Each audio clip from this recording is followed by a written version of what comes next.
Europe had an estimated $838 billion come in last year, thanks to tourism. Europe in particular, tourism is a major part of their economies. So if I'm Europe, I'm super concerned if there's no jet fuel to bring Americans and Chinese tourists, et cetera, to the continent. Now, Chad will love it because fewer people, I get that, but you love the money if you hate the people. Shall we play a game?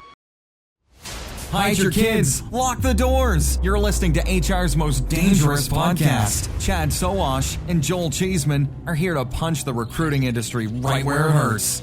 Complete with breaking news, brash opinion, and loads of snark. Buckle up, boys and girls. It's time for the Chad and Cheese podcast. Oh, yeah. Everybody have fun tonight. Everybody Wang Chung tonight. Hey, kids, it's the Chad and Cheese podcast. I'm your co-host, Joel Ceasefire Extension Cheeseman. And I am JT. It's almost deck season, O'Donnell. Ooh, and on this episode of HR's Most Dangerous Podcast, Gen Z adapts, robots attack, and LinkedIn art washes. What the hell is that? Let's do this. Hello, I'm Omar, founder and CEO of JobPixel. I'm going to talk about two things. Number one is JobPixel. We do short form video content. So if you're a recruitment, marketing, or employer branding leader, you have to do video content, collect content from your employees. You're going to be able to show impact that you've never seen before. Number two, I would love to talk about People Brain Collective. People Brain Collective is a new organization that just got started by some of the best minds in our industry. And it brings all recruitment, marketing, and employer branding leaders together in one place to have a conversation about the impact of their work. I promise you, it's something you do not want to miss. So after this video, you'll see a QR code. Scan that QR code with your phone, go to their website and sign up for a membership. You will not regret it. They have amazing people talking about the best topics you'll absolutely love. Thank you, and I can't wait to see you there.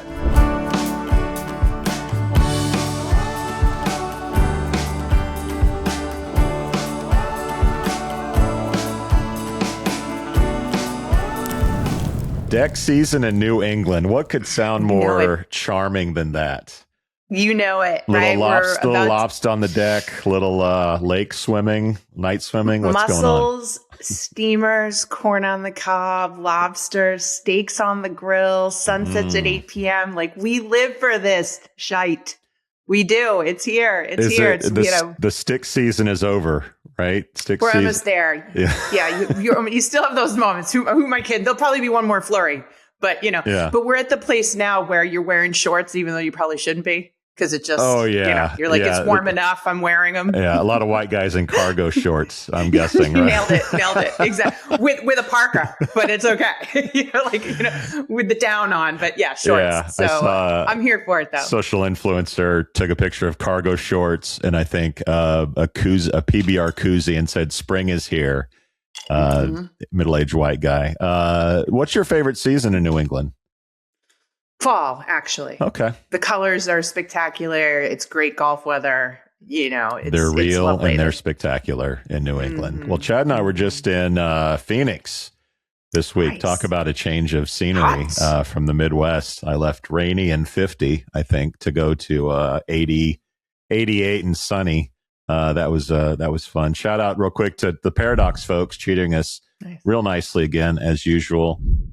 Phoenix is always fun to go out there and see what's going on. A lot of changes since the Workday thing, but they are, at least I can report that they are letting them be Paradox for the most part. It was not a Workday focused event. It felt very paradoxical.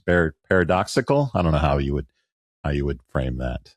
But anyway, it's good to see you. The gun's out, so the sun is out in New England. Mm-hmm. There at JT's place.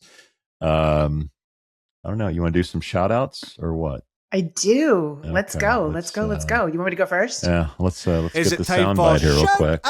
Yeah, go ahead. Give it to us. So my shout out is to Gen Xers learning to code with Claude. Me being one of them.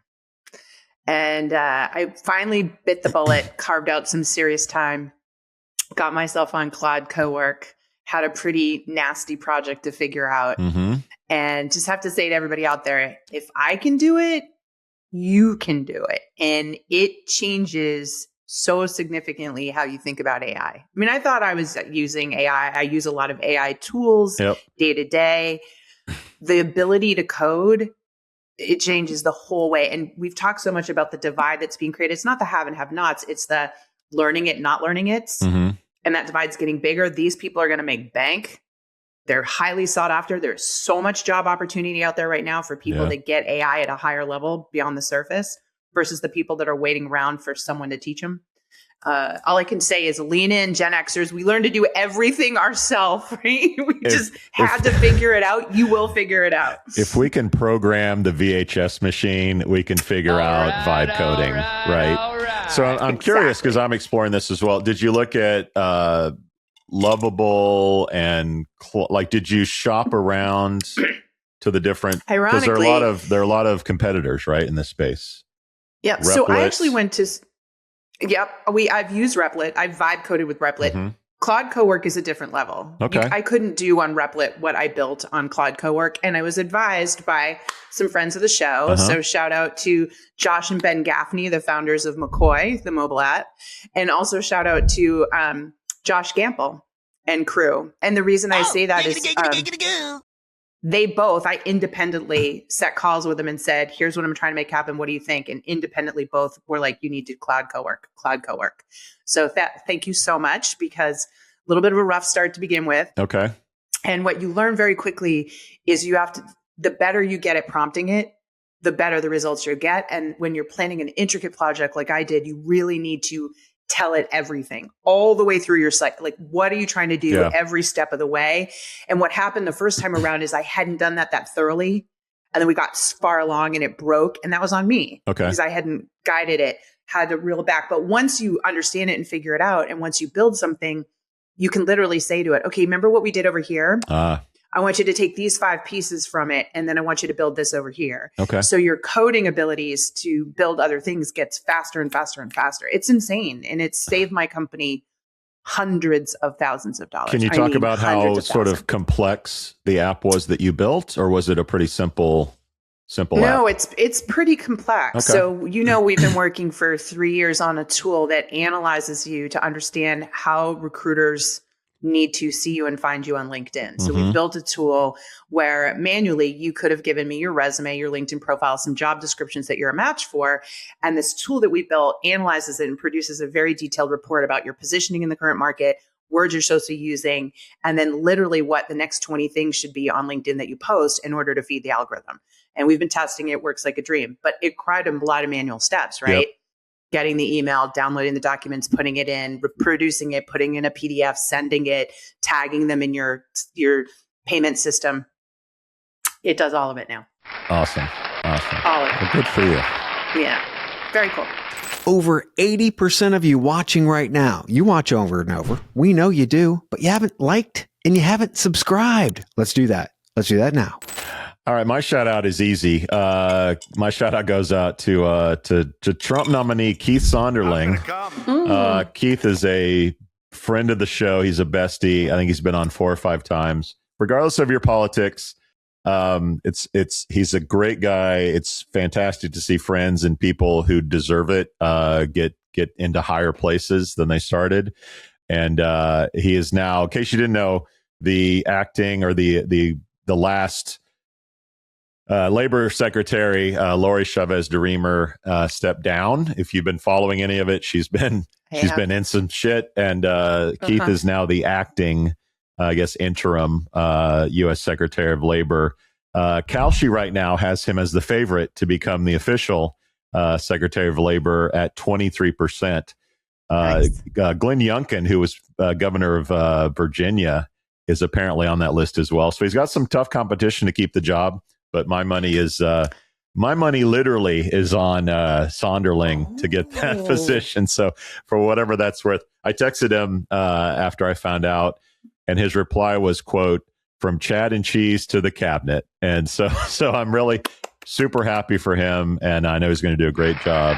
Shout out to our friend Keith Sonderling. Congrats. For his recent success there in the cabinet. That's interesting and exciting. All right, shall we get to free stuff if you have no commentary about that? I wonder what our friend Stephen McGrath is up to these days. Hi, everybody. It's me, Stephen McGrath. And I'm here to tell you all about how you can grab some free stuff from chadcheese.com. Now, you might be wondering why I'm sitting here topless. And the answer is really simple. Because I've not grabbed my free t-shirt from Erin app at chadcheese.com yet. Let me fix that. Right, that's better. So I'm sporting a slightly vintage model here, but of course there are new and updated designs every year. And those are super soft, breathable, and some might even say huggable. Now, what else can you get? Of course, you can get some craft beer. It's not just any regular rubbish beer. That's craft beer brought to you by the data geeks at Aspen Tech Labs. And if you're not into beer too much, then... Oh, 2 seconds. I'm just going to get that. Then you can always go for chicken cock, baby. That's right. Not one, but 2 bottles of chicken cock from the lovely people at Proven Base.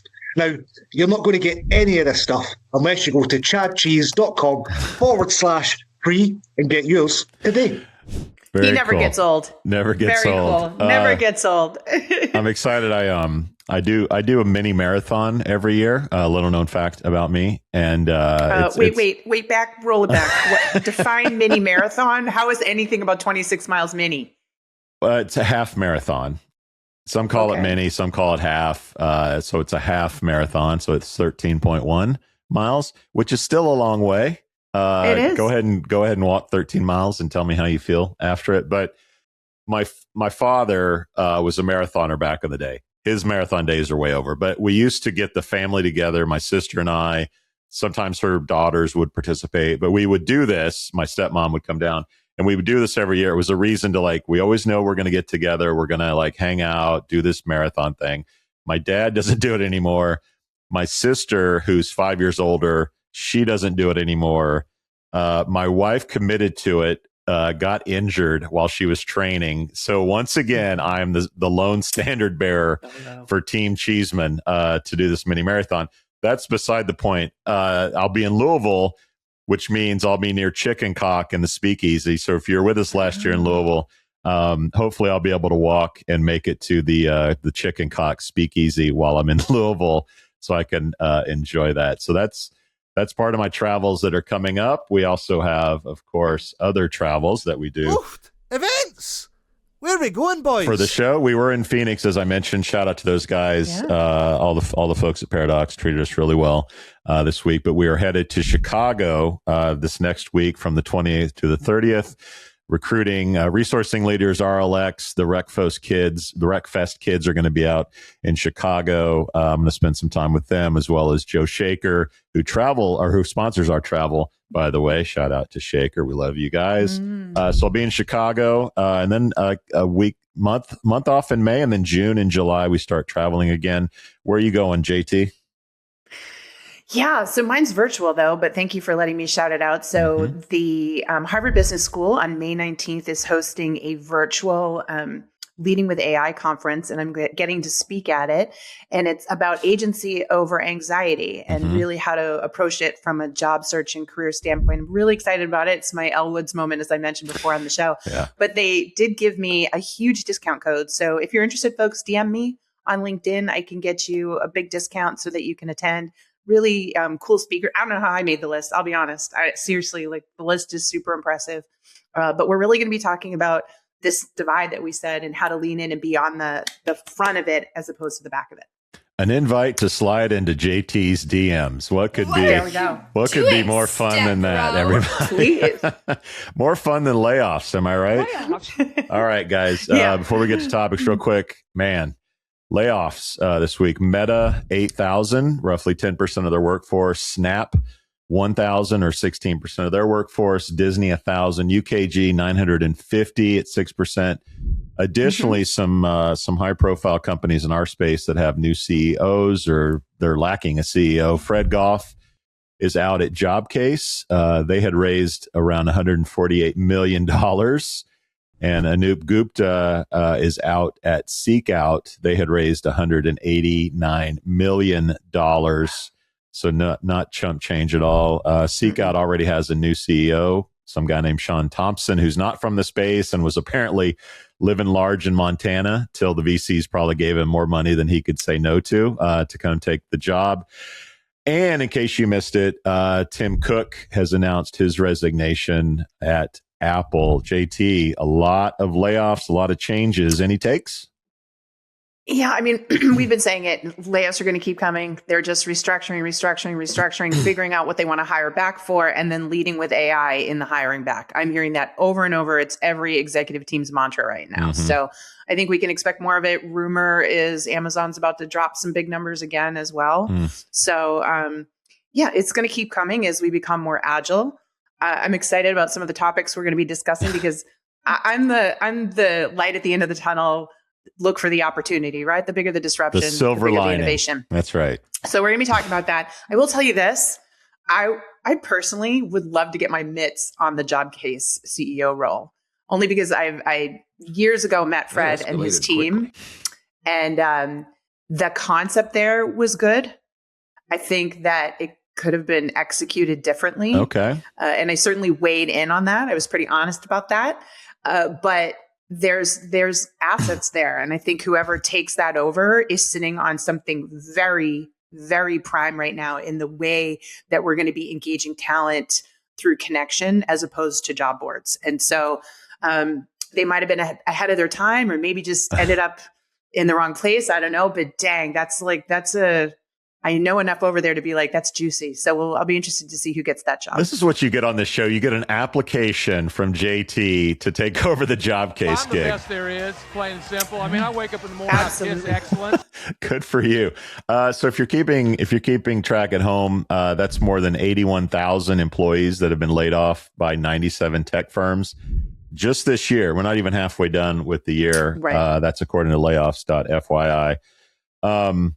I've said for a while now, if you weren't in that group that got acquired, if your name isn't Paradox, Smart Recruiters, Bright Hire, et cetera, your future is not as bright as it could be. They're the companies that launched before ChatGPT and the ones that launched after. And Jobcase and SeekOut are firmly in that pre-camp. Certainly sad for us. Anoop. We love Anoop. Anoop was in our firing squad / death match competition that he won. So he takes with him a large championship chain from Chad and Cheese as he exits the building at SeekOut. We also love Fred at Jobcase. Just a great guy.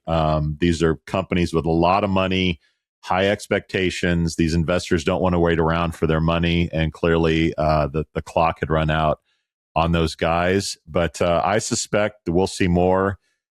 I think if your name is Eightfold, Phenom, Hi Bob, like if you've taken a lot of money, the clock is ticking, and I suspect we'll see more of these announcements. But yeah, it's tough to be a software business if your name is ServiceNow, Workday, Salesforce. It's got to be really, really tough to be a software company in our space right now.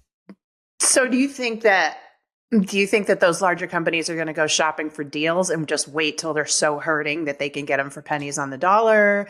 Do you think that investments will just, dice them up and, sell off what they can? Where are you seeing my guess is consolidation. I just don't know the number of big hitter buyers, the SAPs, the Workdays, the ServiceNows, the Salesforces, though that list is small. And with their stocks under pressure, they don't have a lot of wiggle room to go out and buy or make big swings with acquisitions.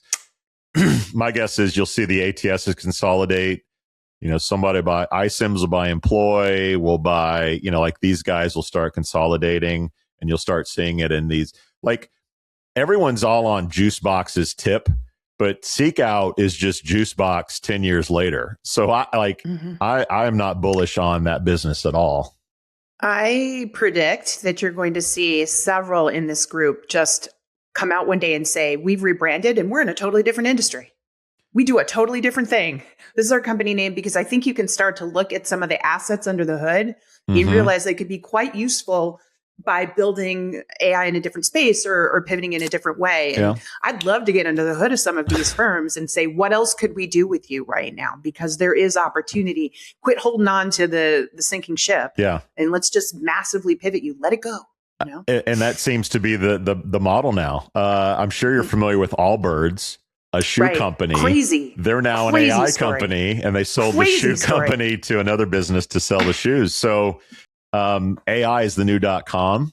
So does Seek Out AI come out as I don't know, something totally different? Like it's not out of the realm of possibility. I think that's an interesting insight that these companies may just totally pivot away from employment and do something totally different. That's a great insight. Which brings us to topics, JT.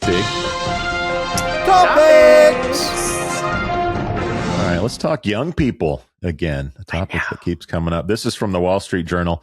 Driven by a challenging job market and facing a 6% year-over-year decline in entry-level hiring, a growing number of college students are founding startups, leading to increased enrollment in entrepreneur programs and greater venture capital interest.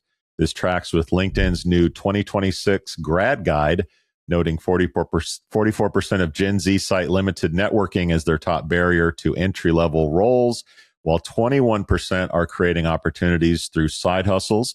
Additionally, 72% of young office workers are considering a switch to skilled trades. JT, I'm going to guess none of this is a shock to you, but we'd love your take. Yeah, it doesn't shock me at all. They have nothing to lose, right? There's no career track record that you're going to tumble back from. Every reason to start something on their own. They are very much driven by this ability to have autonomy in their life and live life on their own terms. Nobody's telling me to show up at 8 a.m. and staying till 5 p.m. I want to create that life. I want variety. They also have that ADD of life, that they want to be doing different things throughout the day. It shouldn't surprise us at all. They also just love to hack things, like anything they can do better, smarter. What I've noticed about the younger generation, though, is they prefer to collaborate with each other. I am not seeing enough of them want to talk to more seasoned individuals or older individuals.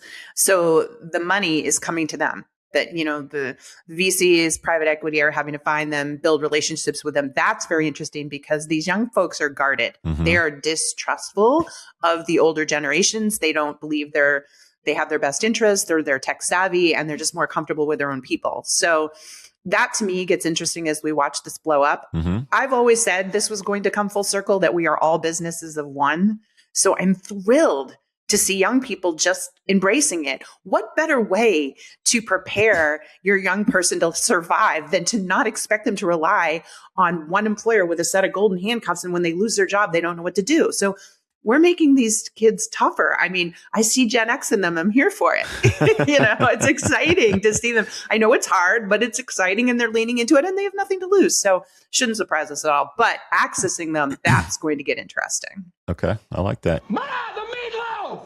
So I quote Charles Darwin, kids, who said, quote, "It is not the strongest of the species that survives, nor the most intelligent that survives.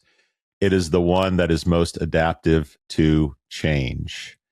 This is what adaptation looks like. This is what survival of the fittest looks like.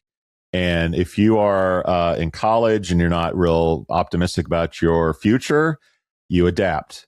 And I've said this on the show, generations today have more opportunities with the internet, with AI, with technology, with a global sort of resource to be successful on your own or build companies.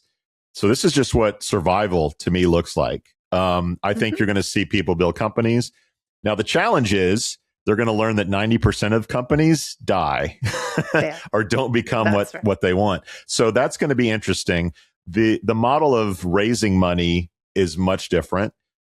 I don't know how many of these will even be in a position to say, hey, I should raise some money versus just, I can automate everything. I can be an army of one and create companies. So do you have just these really small niche mom and pop, in quotes, businesses that are focused to that? Yes. You have something on your mind. Go ahead and say it. I do.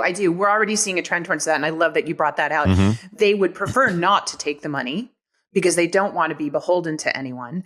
And the idea of building a $10 million, $100 million business with 2, 3, 4 people, very appealing to them because it allows them to work with just a small core group. So again, that agility is what is driving them. I think, like I said, the folks with the money are going to knock on the door and be shocked when they say, no, thank you. So you're going to have to build relationships with them to make the point. Why should I take your cash? Yeah. The one challenge I do see with them additionally is they need to get off their phones to a certain level. When you talk about mistrust of older people, part of that is because they're not connected to them in the digital world. Facts. And I feel like one of the best pieces of advice to a young person is like, get off your phone, go to a meetup, go to something locally that you can start rubbing elbows with older people. Because like it or not, they have money, they have other people that you can network with, and they'll be a great resource for you. Don't just rely on the internet and digital meetups to grow your network. Agree, disagree? It's funny you say that. Yeah. I know, I agree, but here they're already doing it. Joel, they're listening to you. I can't believe it. The kids are listening to Joel. I just read an article this morning about the rise of the analog culture, where they are intentionally building events where you have to put your phone away to go to it, and wanting to experience, because they now understand they have to do more than just a temporary digital detox. They actually have to engage in order to feel better, but they're realizing it on their own. We could have told them for how long, doesn't matter until they experience it. And this article is about how they're now doing that. And of course, making it big business, social meetups, this, that, leave it to them. Again, I love this. I'm excited for that. We had a great conversation in Phoenix this week about the future of conferences. And part of them were like, the business model sucks. And it's challenging because you don't have as many vendors exhibiting, you don't have as many buyers, but you have the desire to connect with other people. So somewhere in that conference universe, there's some mashup of what it is today and what it will be in the future. And I think if you're ERE, if you're Unleash, if you're Transform, or like you're trying to figure out what that is, I think RecFest has probably come the closest because it is a more social event with the learning. But I think conferences, to your point, know their value, but they have to like adapt and pivot to what people are really looking for. I also think it's interesting. We had conversations. We set up interviews at the event, and we talked to Stanley Steamer, and we talked to the Hair Cuttery. If you don't know those businesses, one cleans carpets and one cuts hair. Those are not AI businesses, but one of the commentaries from those companies was the number of high school students that are now interested in those opportunities, and the number of like 20 somethings that have gone the white collar route and said, well, maybe not, and are starting to explore opportunities that are face-to-face human businesses is increasing. And with Stanley Steamer in particular, the number of managers that go from technician cleaning carpets and grout and whatnot and to managers, 73% of their managers were once technicians. So they're really pushing this as a career change as opposed to like a job. So we're seeing it not only at the top, but at the blue collar level and the hourly type level. And, we said this on one of the previous shows, apprenticeships are going to be hot again. And that's literally what you just described. And it shouldn't surprise us. It's coming full circle. So it's great to see that for this generation. At least they're finding solutions, because this is a permanent shift. We're not going back to the whole world being 9 to 5 anymore. We're just not. Yep. It is not the strongest or the most intelligent. It's the one most adaptable to change. Guys, we'll be right back. Amen. If you like what you've heard so far, give us a follow, give us a review. Check us out on YouTube at youtube.com/@ChadCheese. At Shaker Recruitment Marketing, our comprehensive services include branding, talent attraction, MarTech, and analytics, empowering you to achieve your recruitment marketing goals. We believe in doing things the right way, delivering the right message through the right activation, achieving the right conversion.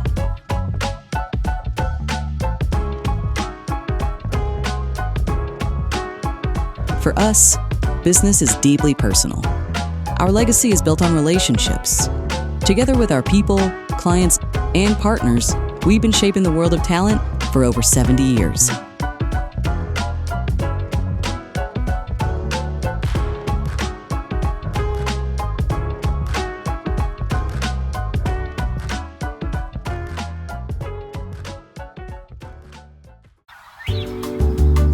I think we'll cover speed and hiring.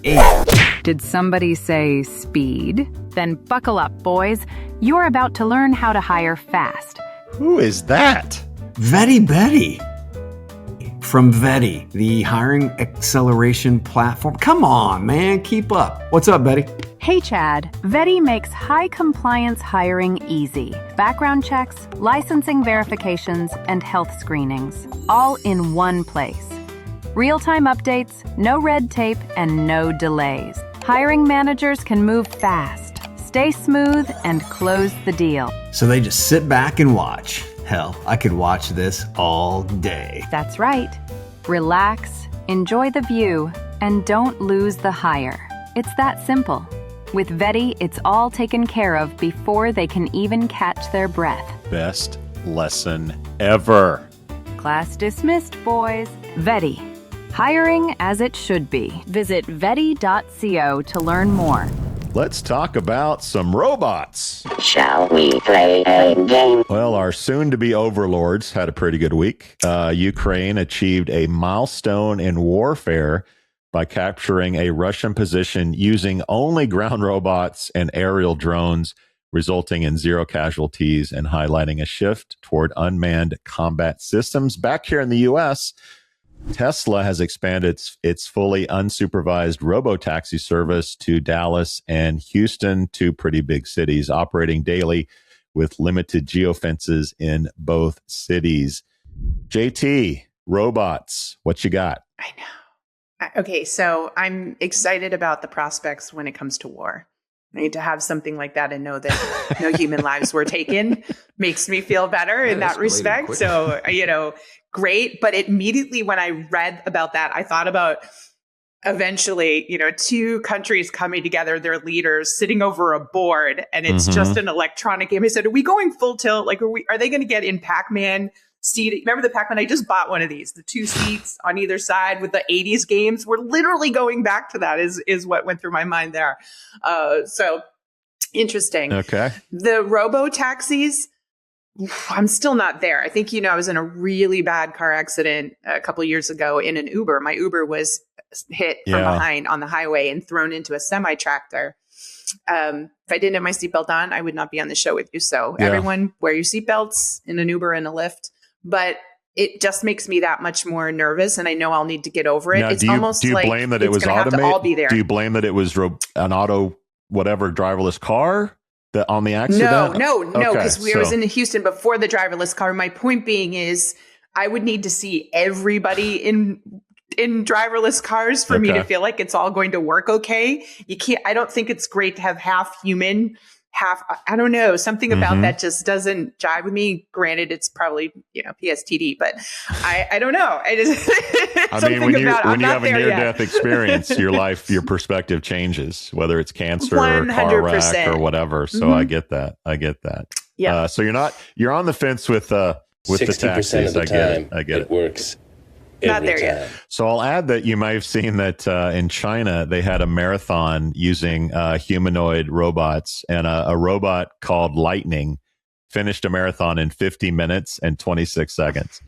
So it's not enough that they're, taking the jobs, they're beating us in physical activities, which I think is shaming us, which is a tad depressing. So Tesla stock, as of this recording, is down 12% this year.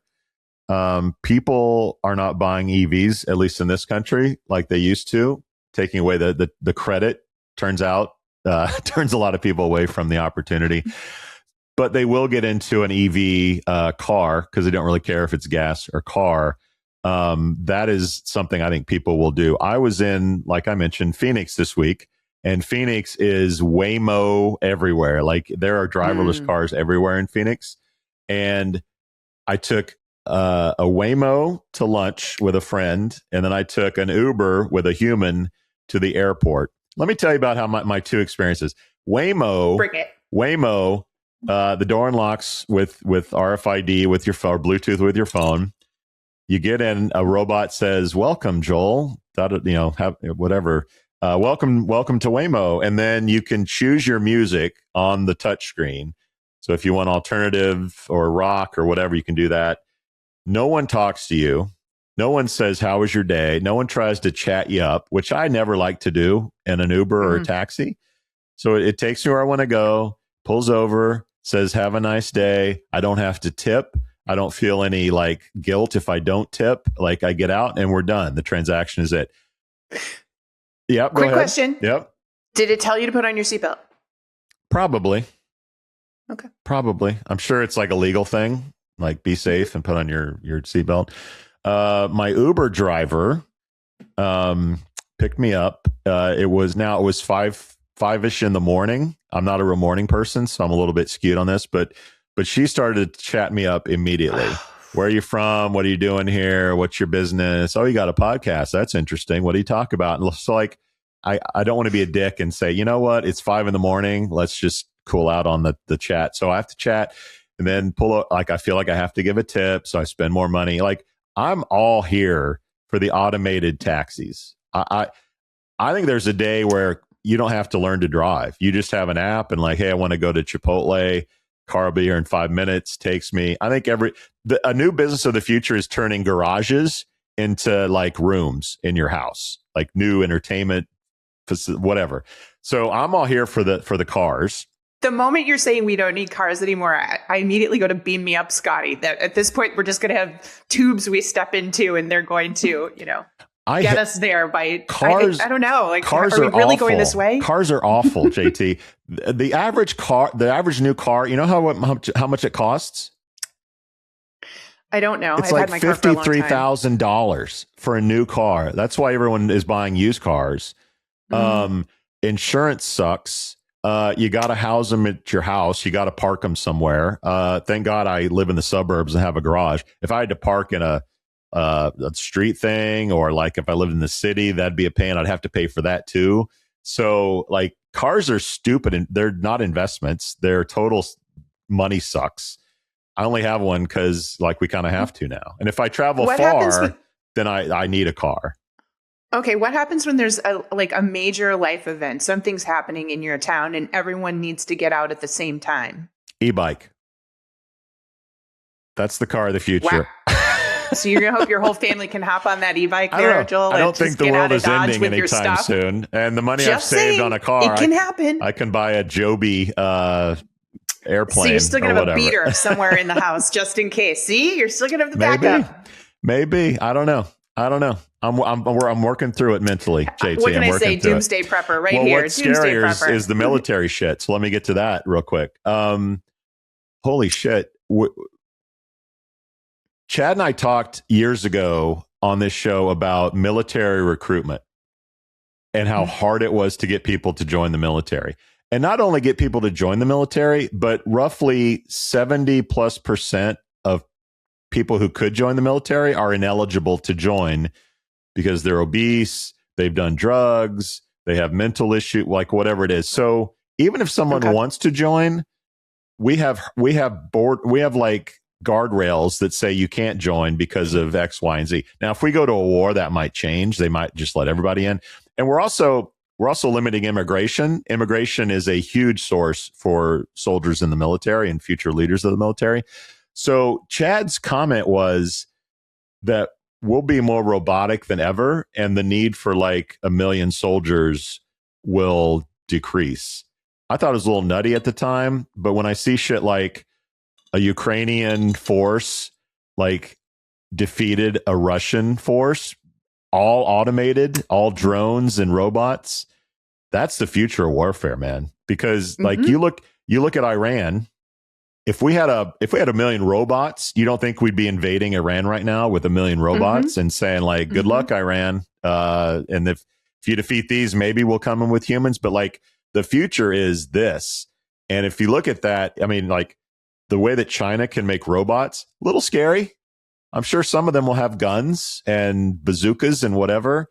So I think this is the future of warfare, and the countries that have the manufacturing capabilities, the AI capabilities, like those resources are going to be very scary to other countries in the future.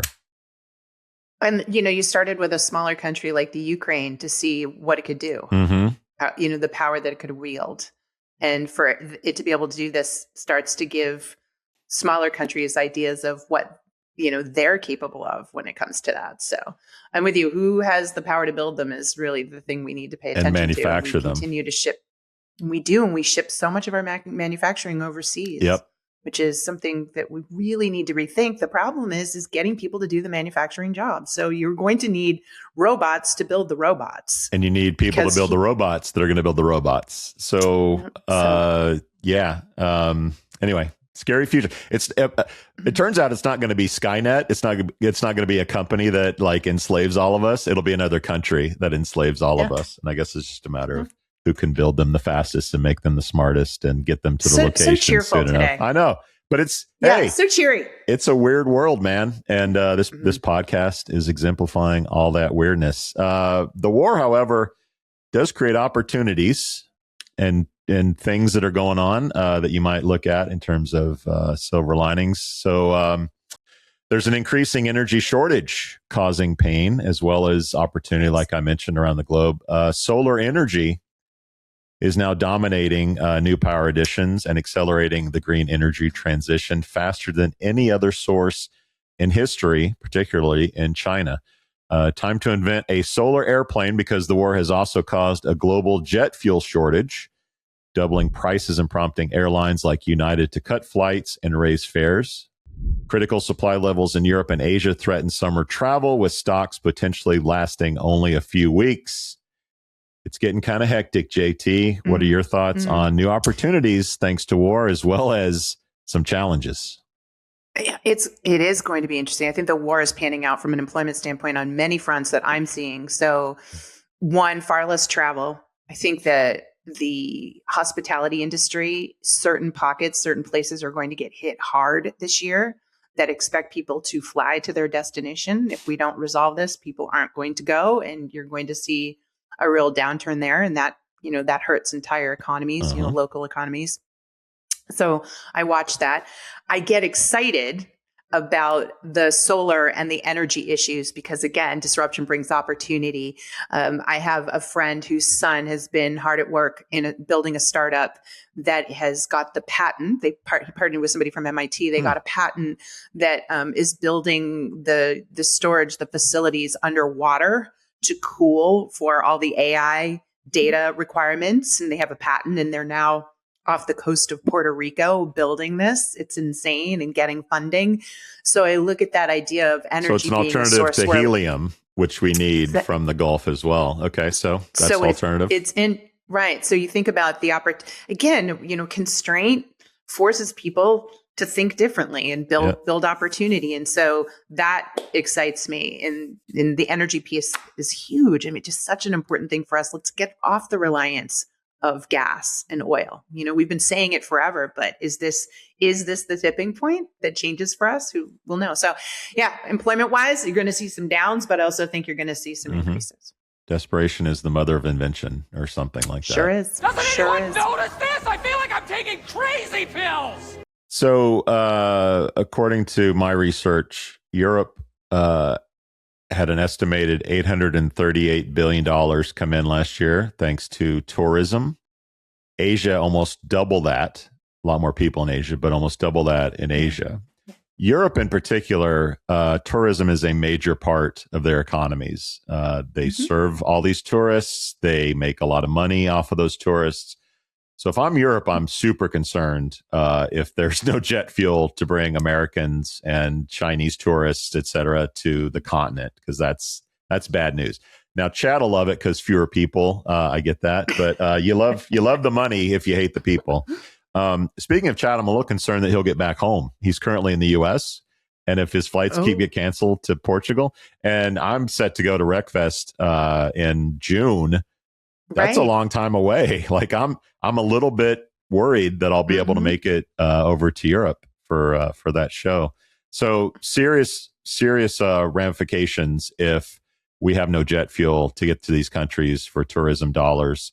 The alternative energy thing is real.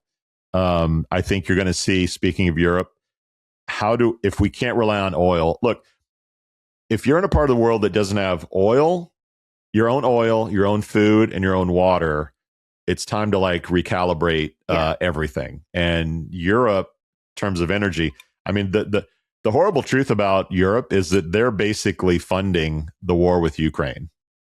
They're paying for Russian oil, less so than they did, but like it's a real, it's ironic that they are funding their own challenges. Understood. So there are going to be opportunities in solar. I think nuclear is going to be, governments are going to have to like put aside the 3 Mile Island and Chernobyl and realize that nuclear today is not what it was. It's a ton safer. You can make really small power units. So I think nuclear has a really bright future in terms of future careers. I think solar, you're going to see that maxed out, wind and air.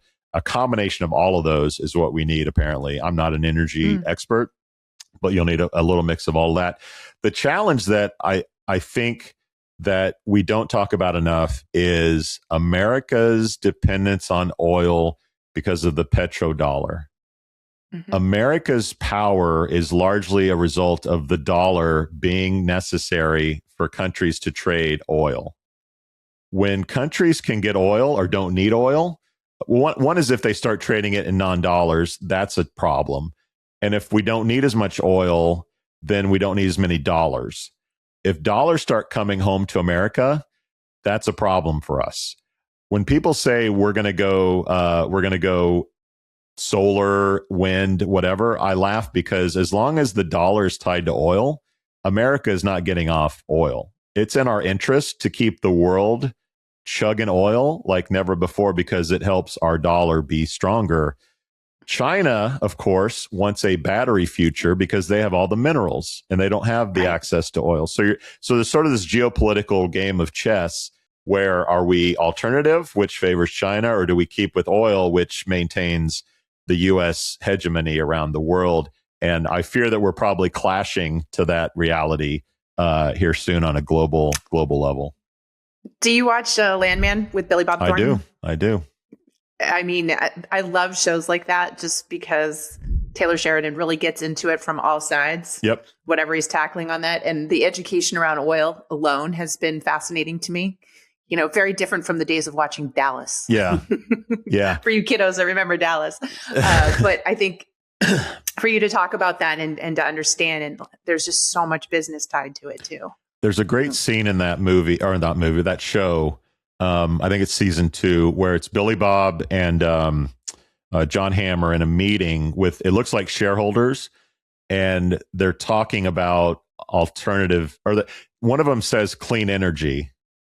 And Billy Bob says it's alternative energy. Like, don't fool yourself into thinking that it's clean because it is dirty. I mean, digging this stuff up from the ground, the energy it takes to do that. Fracking. So it is alternative. Absolutely. It's not really clean. So that's a moment I remember That's from what the I'm show. saying. It's so fascinating. Yeah, it is a great show for more than just the education on energy. It's just, it's good from all around. All right, guys, we're going to take a quick break. If you haven't left us a review on your podcast platform of choice, please let us hear from you. We love it.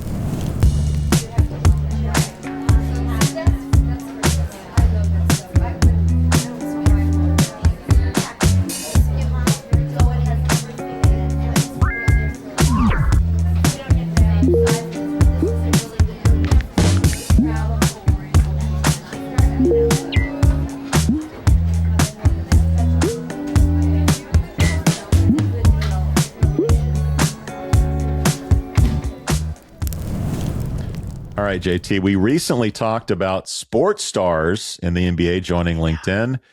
Now artists are saying, hold my beer. Musician and Elon baby mama Grimes is leveraging LinkedIn to transition from pop star to AI tech CEO, focusing on B2B voice services and an NVIDIA partnership. By targeting professional audiences, she aims to bypass traditional music labels and rebrand as a tech industry leader. Musicians on LinkedIn, JT, big deal, little deal, or no deal? Okay, I'm embarrassed to say that I had to look up the term art washing in this respect. I mean, I thought I understood it until the article said this is the biggest example of art washing. And I said, how? But now I get it. I understand, what they're trying to do. It's interesting. LinkedIn seems to be going down two different paths that I don't fully see why they're doing it, but I'm sure there's a method to the madness. One, the algorithm has changed greatly right now to reduce people going viral. So let's be abundantly clear. If you're not going viral on LinkedIn, it's meant to match you to opportunity. It's trying to dial you in. And they did that to quell the fears of all these people who are saying, I don't want to post on LinkedIn. It's the, it's the butt of so many jokes in terms of it's technically a social media platform, but. Yep. And so, they're really trying to educate people on, you're not going to go viral. Nice try. All you're trying to do is get found by recruiters. I get behind that. I believe in that. I teach people that.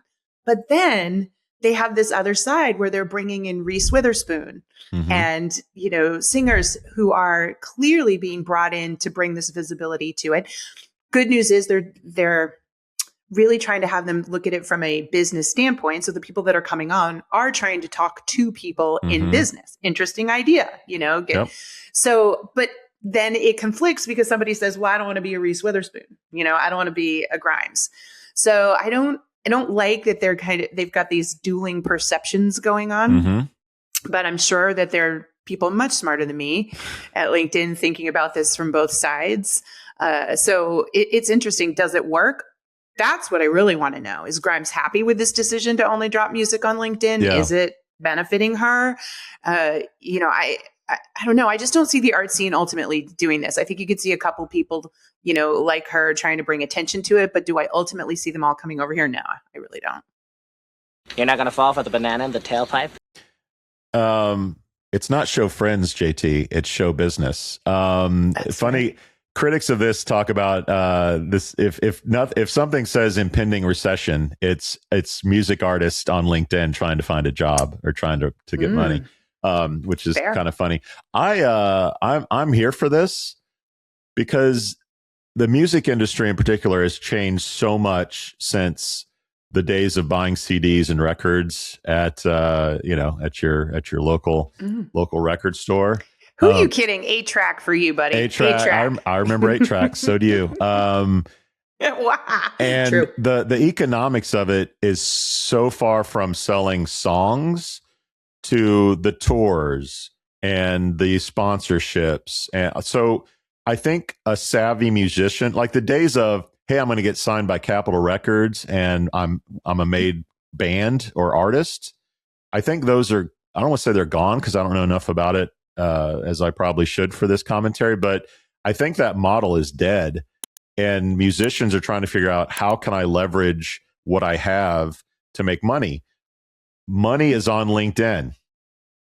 You can get she's in with NVIDIA. Like that's the big dollars. The tour is fun and profitable, but it's hard to sign with NVIDIA or do like big deals like that. Being on LinkedIn helps you more than it does on TikTok or Reels or Insta. So I'm here for it. I don't know how many can make that bridge to my brand and now to big sponsors, but I think you'll see more and more athletes, musicians, artists do it. It's interesting you say that. So I am, full disclosure, in their alpha program. I was solicited a couple weeks ago and signed on, which means that brands on LinkedIn can come to me and say, I want to sponsor this video you did. And, attach a button and click through. Very simple process to be brought on and signed for it. Haven't seen any interest yet, which I think is fascinating. And it's not something that I get to like actively go out and pursue. It truly is just a unit, but it's alpha. They will go through alpha, then beta, then roll it out. I've always said they were going to go this way, but I think somebody like her, that's a big name who's got teams of people and money figuring out how to get to NVIDIA and make that brand deal happen versus somebody like me, which is just, you need to find me and decide you want to throw money behind the video. It's a different dynamic. So it'd be interesting to see how that plays out. And I think, so I'm a big fan of the Strokes. The Strokes are coming to Indianapolis, which probably hasn't happened in 20 years. So I'm pretty hyped about the Strokes being in my local town.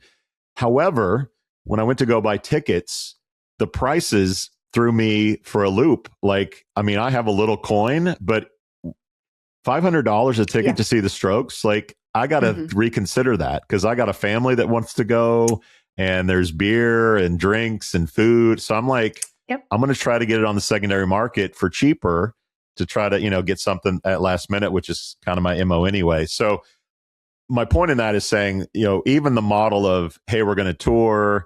I don't know if bands are going to get the kind of dollars that they're used to, unless you're like Oasis reunion. It's been 20 years tour. I don't know if you're going to be, unless you're Taylor Swift or a big name, there are only so many concerts that people are going to consume. And this diversification of trying to build your brand into a B2B platform, I think makes a lot of sense if you're an entrepreneur, which every musician and band is now. I literally had the same experience. We just decided not to go to a concert at this secondary style event venue that they wanted $400 for these lawn seats to go see Ella Langley. And I said, no, absolutely not. Not worth it. So to your point, creating that digital. And then do you wonder, can they pull back on the tour and curate amazing experiences? So I will pay money to go meet you, hang out with you, be in a room where I hear you in a concert with maybe 100, 200 people. Can they do that and still have that opportunity, which they also then turn into video footage, social media footage, et cetera, curate a higher end experience, do a lot fewer of them, and then keep it to digital. But the one last thing I'll say about that, I think a lot of performers live for touring. They live for being in front of that audience, that vibe, that connection, that gratification. So while it might be a better money play, will they lose that one thing that they enjoy, which is playing for audiences, And so you got to wonder. I think they're trying to balance. So there's lawn seating. Now, your case, it's $400 for the lawn or whatever. That's a little extreme. So the tickets for the lawn are pretty accessible. Let's be honest, my wife doesn't do lawn anymore unless it's like Dave Matthews or something. So I got to have a seat, which means I pay more. And I agree with you, more having sort of VIP experiences, whether it's get in an hour early for sound check so you can see the band sort of check, on stage before the show, or pictures with the band. Like my wife, Canadian, loves Bare Naked Ladies, the unofficial band of Canada for a lot of people. And they had a picture with the band, VIP experience. We ended up not getting it, but I considered it because she is such a fan, and the social media endorphin rush to have all her Canadian friends see her with Bare Naked Ladies was like something that was hard to pass up. But clearly bands are trying to figure out, how do we balance the audience with full money or the most profitability that we can? It's an interesting world that we live in. I will offer this in on this. The NFL draft is this week on Thursday. We'll publish this Friday, so it will have happened after this. I'm wearing my Browns cap today because the draft is the Super Bowl for most Browns fans, because we usually draft really high. Aside from that, the number one pick this year is going to be a guy named Fernando Mendoza. He was the quarterback at Indiana University, won a championship, won the Heisman. He is all in on LinkedIn, and I think it's fascinating. He's been on LinkedIn for a while. He has hundreds of thousands of followers, which will certainly go to millions once he joins the NFL.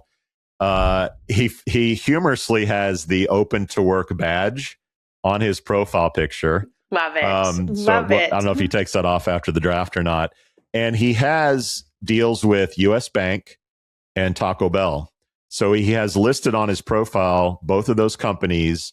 He has kind of a funny title, whatever. But if I'm US Bank, is that not appealing to have a quarterback first draft pick and have US Bank as an employee, like have that connection? I think that's incredibly 100%. Powerful. And you can't do that on TikTok or Instagram or any of those. So I think that is kind of the boilerplate for what you'll see more and more athletes do in the future. It's interesting. Yes. And you're also going to see a big rise in the private messaging. So platforms like Telegram, and this is all coming off of OnlyFans, right? Where they make their money is they have chatters who are chatting up in order to buy purchases.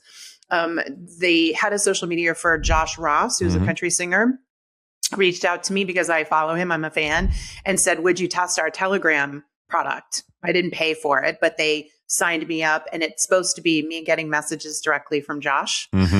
So you think about that fan base.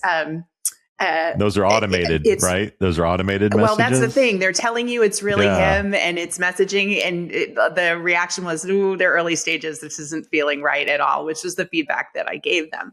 But I can see where they're going, right? Super fans, the idea of just being, I'm sitting around at night, I have nothing to do, I'm lonely, I can talk to Josh Ross, my favorite singer. Yeah. I could see that piece really starting to happen using AI, et cetera, creating that experience for people. So the name, image, likeness is going to go to a whole next level with some of these folks. I mean, it goes back to the Zuckerberg, AI CEO, right? I mean, if it looks like him, it sounds like him, it's got his brain, all of his content, how he says stuff, and it feels real. Like if you're a fan, you're probably okay with Starlight, edition of your star.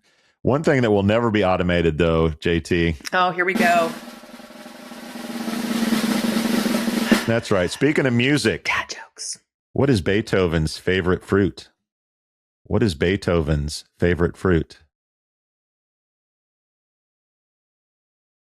Banana. Banana.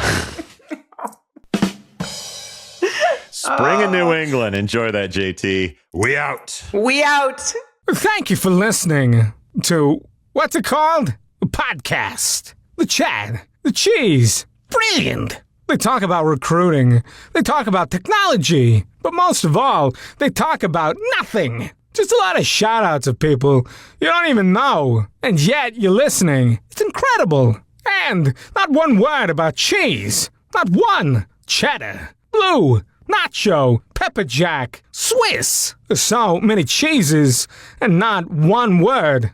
So weird. Anywho, be sure to subscribe today on iTunes, Spotify, Google Play, or wherever you listen to your podcasts. That way you won't miss an episode. And while you're at it, visit www.chadcheese.com. Just don't expect to find any recipes for grilled cheese. It's so weird. We out!